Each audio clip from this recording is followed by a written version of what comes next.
ఇదే కదా నీ కథ ముగింపులేనిదై సదా సాగదా.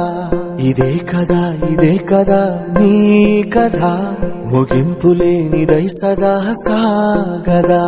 నీ కంటి రెప్పలంచున మనస్సు నిండి పొంగిన ఓ నీటి బిందువే కదా నువ్వెతుకుతున్న సంపద.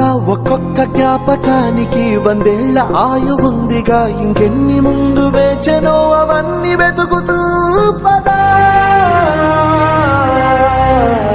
మనుష్యులందు నీ కథ మహర్షిలాగా సాగదా. మనుష్యులందు నీ కథ మహర్షిలాగా సాగదా.